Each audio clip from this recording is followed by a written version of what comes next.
Top quality और consistent performance के लिए सिर्फ सिल्वर पंप नाम याद रखना।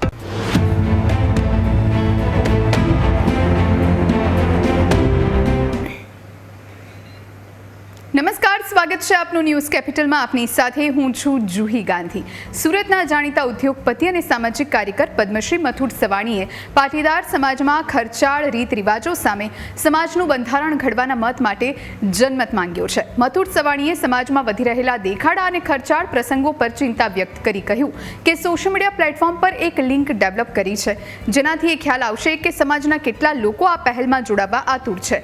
હવે એવું શું બદલવા માંગે છે મથુર સવાણી અને શું છે તેની પાછળના કારણો, આ જ વિશે ચર્ચા કરીશું. આપણી સાથે જોડાયા છે વિરાંગ પટેલ, જેઓ એસપીજીના આગેવાન છે, અને વિજય માંગુકિયા, પાટીદાર અગ્રણી છે. ખુદ મથુરભાઈ સવાણી, પદ્મશ્રી મથુરભાઈ આપણી સાથે જોડાયા છે. આપ તમામનું ખૂબ ખૂબ સ્વાગત છે ન્યૂઝ કેપિટલની આ વિશેષ રજૂઆતમાં. સૌથી પહેલા, કારણ કે આ અવાજ ઉઠાવ્યો છે મથુરભાઈએ, એટલે સૌથી પહેલો સવાલ મથુરભાઈને છે. મથુરભાઈ, તમને કેમ એવું લાગ્યું કે સુખી સંપન્ન પાટીદાર સમાજના બંધારણમાં ફેરફાર કરવાની કે પછી બદલાવની જરૂર છે?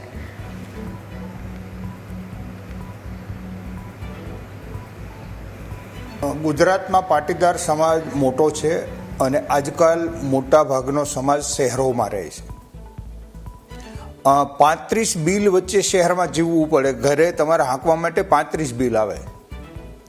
હવે એ સમયે એટલું બધું સોનું મોંઘું થયું, એટલે જ્યાં ત્યાં લોકો મળતા હોય જાગૃત લોકો, ત્યારે એક વિચાર વ્યક્ત કરતા હતા કે હવે દિન પ્રતિદિન જે રીત રિવાજો નવા નવા વધતા જાય છે, એટલું સોનું મોંઘું થયું છે, તો આના માટે જે તે જ્ઞાતિ સમાજો કંઈક નક્કી કરે છે, નિયમ બનાવે છે, એક બંધારણ બનાવે છે, તો એવું પાટીદાર સમાજે કરવું જોઈએ. તો હવે એ વ્યક્તિગત વિચાર થયો, હું એને સમાજનો વિચાર કેવી રીતે ગણી શકું? એટલે મને વિચાર આવ્યો કે એક લિંક ડેવલપ કરી અને એક વિડીયો બનાવી આખા ગુજરાતના પાટીદાર સમક્ષ મૂકી. જો પાટીદાર સમાજ વર્તમાનના રીત રિવાજો જે છે એને કંટ્રોલ કરવા માંગતો હશે તો આપણને સમર્થન આપશે. એટલે મેં લોકોને કીધું કે ભાઈ, જો તમે વર્તમાન રીત રિવાજમાં કાંઈ ફેરફાર કરવા માંગતા હો તો તમે આ લિંક ઉપર જઈ તમારું નામ, ટેલિફોન નંબર ને ગામ લખો. જો લાખો પાટીદારો આ રીતે આમાં સમર્થન આપશે તો એવું માનશું કે આ નિયમમાં બનાવવા માગે છે, સમાજ પરિવર્તન લાવવા માગે છે. તો સાથે બધા સમાજના આગેવાનોને મળી અને નવી આખી ગાઈડલાઈન તૈયાર કરશું. આજે લાખો લોકોમાં લખાવે છે, એમને મોબાઈલના માધ્યમથી એમની સુધી પહોંચાડશું, સંમતિ મેળવશું, કાર્યક્રમો કરશું અને એ બંધારણ બનાવી અને ઘરે ઘરે અમલ થાય એ પ્રકારના આગલા દિવસોમાં કાર્યક્રમ આપશું. અને જો સમાજ આમાં નહીં રજીસ્ટ્રેશન કરાવે તો અમે એવું માનશું કે વર્તમાનમાં જે રીત રિવાજ ચાલી રહ્યા છે એ સમાજને મંજૂર છે, એટલે આમાં આગળ વધવાની કાંઈ જરૂર નથી. બિલકુલ, આ જ વિશે વધુ વાતચીત માટે આપણી સાથે વિજય માંગુકિયા પણ જોડાયા છે. વિજયભાઈ, આપે મથુરભાઈની વાત સાંભળી હશે, એમની રજૂઆત આપે સાંભળી હશે. પાટીદાર અગ્રણી તરીકે આપ કેટલા સહેમત છો મથુરભાઈની વાત સાથે? જો બેન, આ દેશની અંદર બંધારણ ચાલી રહ્યું છે ત્યારે ચોક્કસ હું કહીશ કે સમાજ શિષ્ટાચારથી ચાલતો હોય છે, કોઈ બંધારણથી ચાલતો નથી. ને જો મથુરભાઈ સવાણી એવું કહેવા માગતા હોય કે લાખો પાટીદારો આની અંદરથી જોડાય એ અને જો એમની વાતથી સહેમતિ દાખવે તો એ સમજવું. પણ વાત શું છે? રીતિ રિવાજ કયા છે? કયા રીતિ રિવાજ ફેરવવાની વાત છે? ત્યારે મારે એટલું જ કહેવું છે કે સમાજના અગ્રણીઓ જે છે, જેના થકી નાના અને મધ્યમ લોકો સુધી આ વાત અને રીતિ રિવાજો, કુરિવાજો સુધી પહોંચ્યા છે, ત્યારે 10,000 9થી 10,000 ઉદ્યોગપતિઓ, અગ્રગણી ઉદ્યોગપતિઓને એકત્રિત થવું જોઈએ અને આખા ગુજરાતના એ 10,000 ઉદ્યોગપતિઓ જ પહેલા નક્કી કરે કે આપણને આ બંધારણ મંજૂર છે, આપણે આ દિશામાં આગળ વધી શકીએ તેમ છીએ. આ જે શિષ્ટાચારની વાત છે, જે બંધારણની વાત છે, એ બંધારણમાં આપણે કંઈક ને કંઈક પાલન કરી શકીએ તેમ છીએ.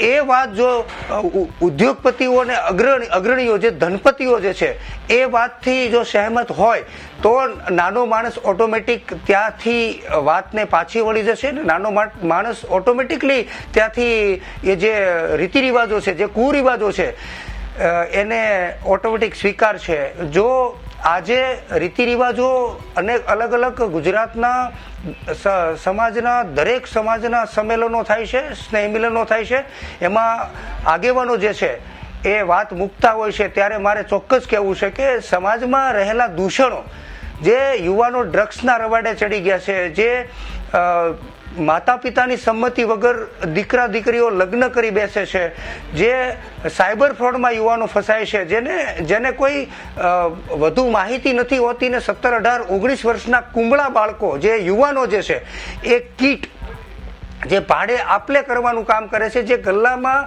અને જે ગુજરાતની અંદર જે સૌથી મોટું દૂષણ છે સાયબર ફ્રોડનું, સાયબર માફિયાઓ જે ભારત અને પાકિસ્તાનની જે બોર્ડર ઉપર જે આતંકવાદીઓ જે પ્રવેશ કરીને જે કાંડ કરે છે અને જે ભારતને, હિન્દુસ્તાનને નુકસાન કરવાનું કામ કરે છે, એવી જ રીતે આ યુવા પેઢીને ખતમ કરવાનું જે કામ કરી રહ્યા છે સાયબર માફિયાઓ, એ દૂષણોને ખતમ કરવા માટે પહેલ કરવી જોઈએ અને એ દૂષણો ખતમ થવા જોઈએ. આ દિશામાં સમાજને આગળ વધવું જોઈએ. અને પાટીદાર સમાજ જે છે એ હું તમને એક દાખલો આપું કે સોમનાથ મંદિર ઉપર અનેક વાર પ્રહારો થયા, અનેક વાર આક્રમણો થયા, તેમ છતાંય મંદિર અને હિન્દુ ધર્મ જે છે, હિન્દુ સંસ્કૃતિ જે છે, એનું વાહક બનવા માટે હિન્દુઓ ડબલ જોશથી આગળ વધ્યા. એવી રીતે ગમે તેવા રીતિ રિવાજો આવે, ગમે તે પડકારો, મોટા પડકારોનો સામનો કરવાનો આવે, પરંતુ પાટીદારો એ મજબૂતાઈથી ઊભા રહે છે. પરંતુ જ્યારે એમાં દૂષણો જ્યારે પ્રવેશ થયા છે,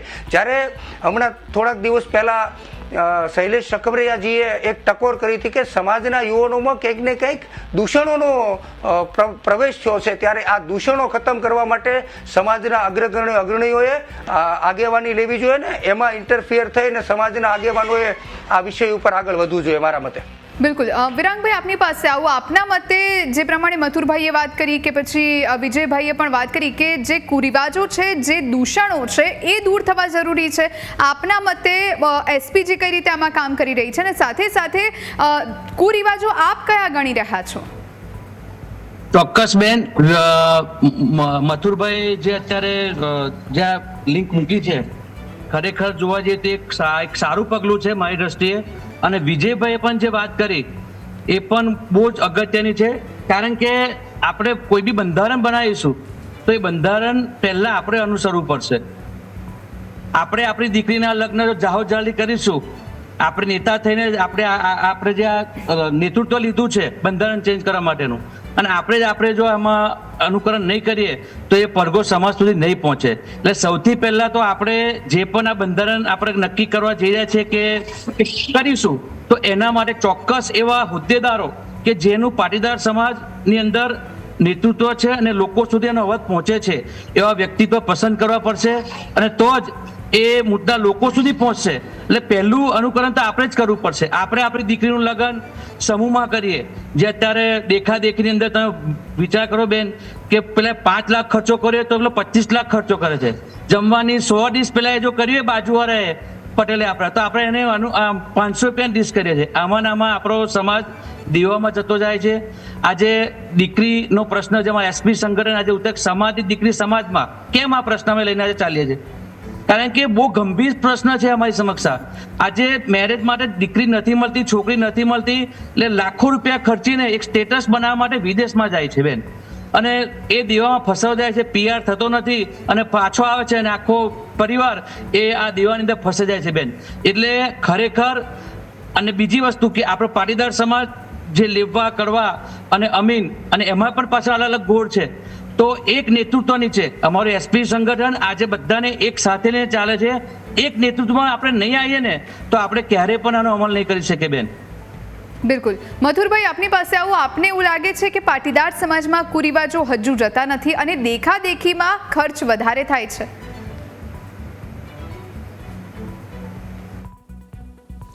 તમે બહુ મહત્વનો સવાલ કર્યો છે. માની લો કે અત્યારે આપણે ફક્ત ભારતની કમ્પેર નથી, ફક્ત આંતરરાષ્ટ્રીય કમ્પેર કરીએ, દુનિયા અત્યારે એકદમ નજીક આવી રહી છે, તો વિશ્વ હારે આપણે કમ્પેર કરવાની. જ્યાં ખાસ કરીને યુરોપ અમેરિકાની પ્રજા જે છે એની પાસે એક પણ ફરજ પડે એવો ખર્ચ નથી.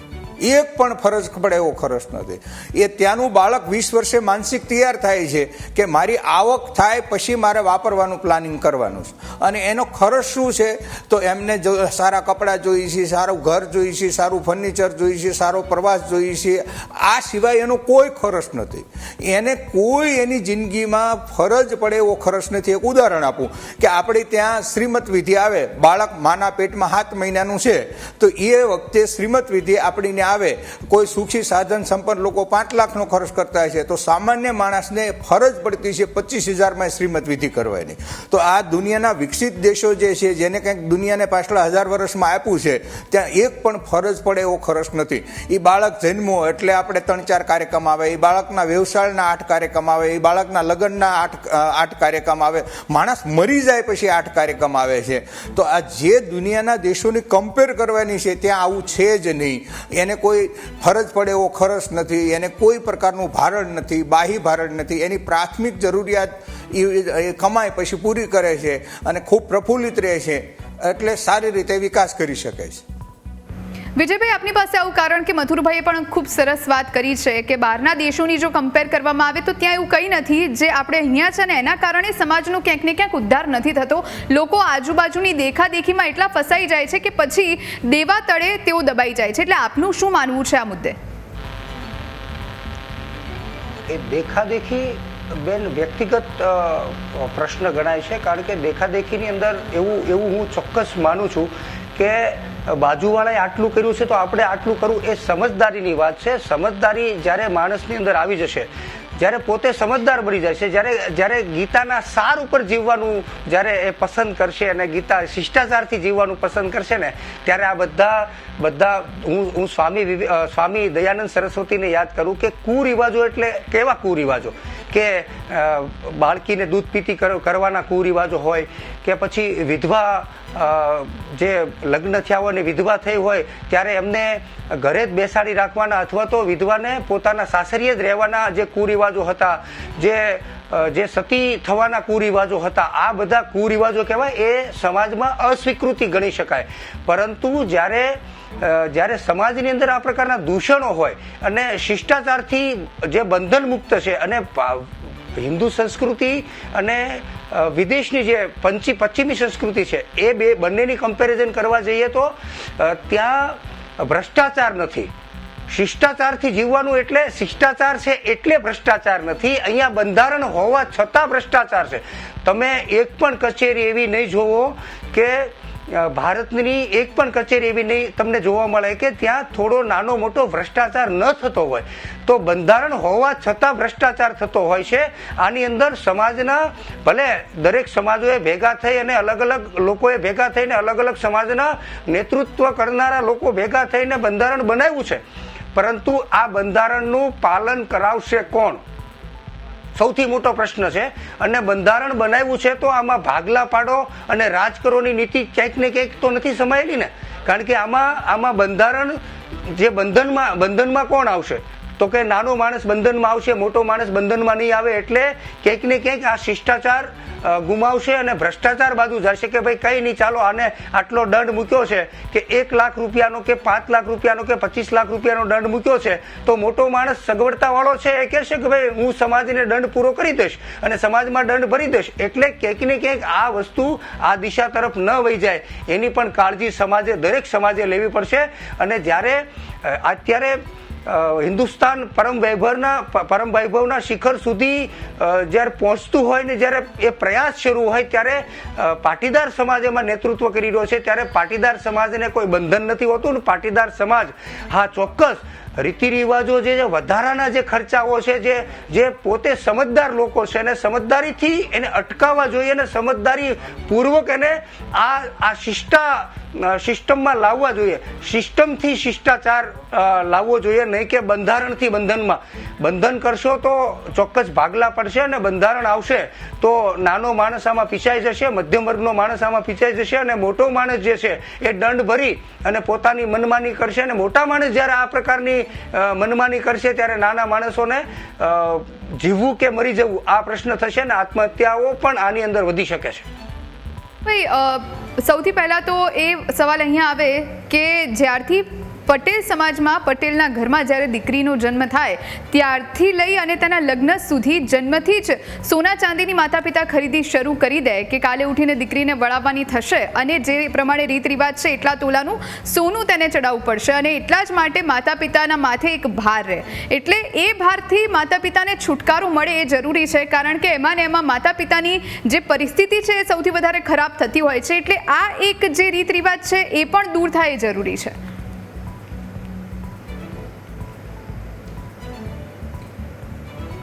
વિરાંગભાઈ જી, એ દ્રષ્ટિથી જોઉં છું કે પટેલ સમાજની અંદર, પાટીદાર સમાજની અંદર દીકરી ક્યારેય ભાગ લેતી નથી. દીકરીનો ભાગ એ જે છે તે જન્મથી લઈને એમના સંસ્કાર, જ્યારે દીકરી સાસરે જઈને પણ કોઈ મૃત્યુ પામે છે ત્યારે પણ એના જે સંસ્કારો થાય છે ત્યારે પણ એને દીકરીને આપવાનું પાટીદાર સમાજ સિવાય કોઈ સમાજની અંદર પ્રથા નથી ને એ પ્રથા છે, એ પરંપરા છે.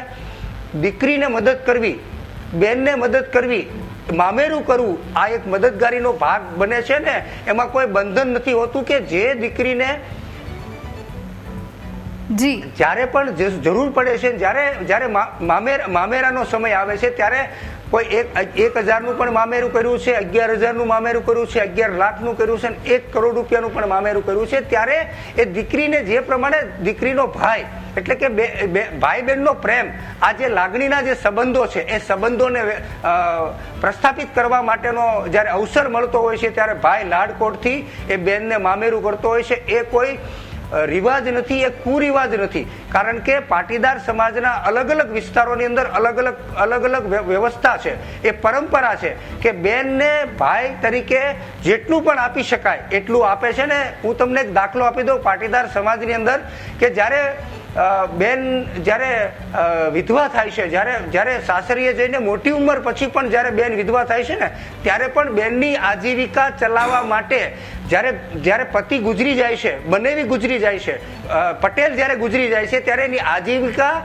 બનવા માટે ભાઈ અથવા તો એમના જે પરિવારજનો હોય છે, દીકરીના પરિવારજનો હોય છે, પિયર પક્ષવાળા હોય છે, એ એમને મદદના ભાગરૂપે કંઈક ને કંઈક સોનાની વસ્તુ આપતા હોય છે અથવા તો કંઈક ને કંઈક આર્થિક મદદ કરતા હોય છે. ત્યારે આ પરંપરા એટલા માટે છે પાટીદાર સમાજમાં કે જન્મથી લઈ અને મૃત્યુ સુધીની જે જવાબદારી છે પાટીદાર સમાજમાં જ એક માત્ર એવો રિવાજ છે કે બેન કોઈ દિવસ પિતાજીના હક હિસ્સામાંથી ભાગ માંગતી નથી. એટલા માટે બેનને આપવું અથવા તો મામેરું કરવું એ હું મારા મતે રિવાજ નથી ગણતો, પરંતુ હા, મામેરામાં અતિરેક કરવો, દેખાદેખી કરવી અને દેખાદેખીમાં લોકોને નુકસાન પહોંચાડવું એ કુરિવાજ છે. એ રીતિ રિવાજ ચેન્જ થવા જોઈએ ને દેખાદેખી ન થવી જોઈએ. માત્ર આ મારી સહમતિ છે.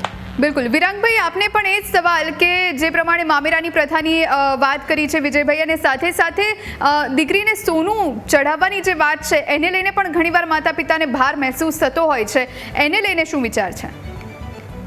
વિજયભાઈ જે વાત કરી એની સાથે 100% સહમત છું બેન, કે પાટીદાર સમાજની અંદર જે સોનું છે બરાબર કંઈક અંશે તો લગ્નની અંદર છે કે દીકરી જ્યારથી જન્મ લે ત્યારથી બાપ છે એ એની તૈયારી કરતો જ હોય છે, બરાબર, એની બચત કરતો જ હોય છે અને એને આપતો જ હોય છે અને જરૂરી છે એ વસ્તુ, જેથી કરીને દીકરીને એના હાસ્યની અંદર કોઈ તકલીફ પડે નહીં.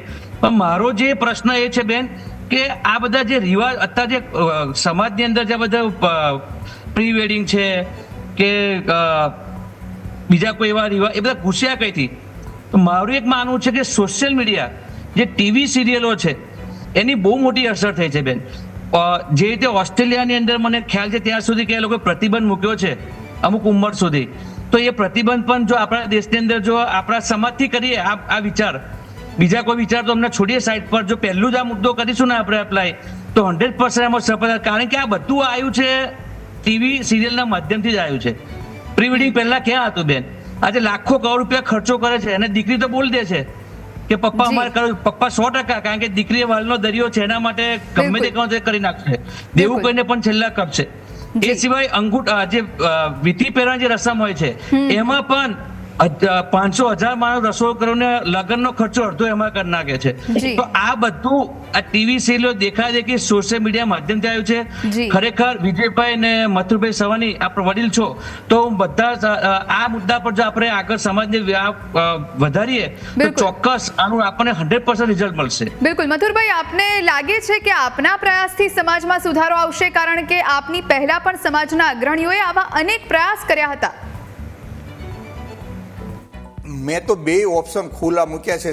સમાજમાં જે સમાજ કે એ કરવાનું છે. કાલ બપોરે મેં આ ઓનલાઈન લિંક મૂકી છે, તો એ લિંક ઉપર અત્યારે 3 લાખ લોકો આવી ગયા છે અને એમાંથી મોટા ભાગના લોકો રજીસ્ટ્રેશન કરાવી રહ્યા છે.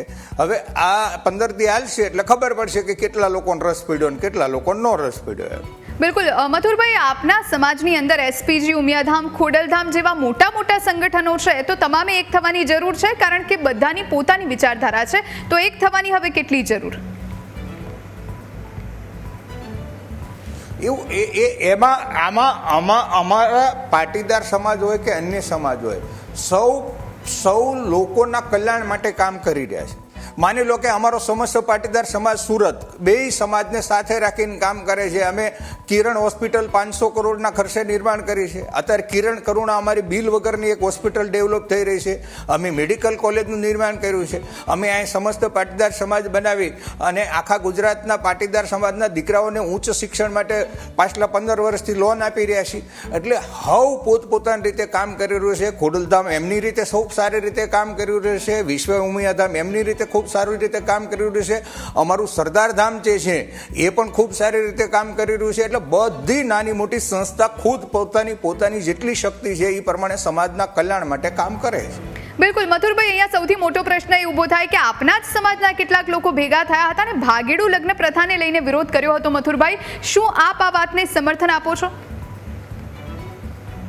એ જે વિષય છે એ હર કોઈ સમાજમાં દીકરી સંપૂર્ણ ઉંમર ન થાય અને કોઈની વાતમાં આવીને વહી જાય એટલે હર કોઈ સમાજમાં ચિંતા છે. એકલી પાટીદાર સમાજની ચિંતા છે એવું નથી, પરંતુ એના માટે પરિપક્વતાની જરૂર છે, સમજણની જરૂર છે અને સતત સંવાદની જરૂર છે.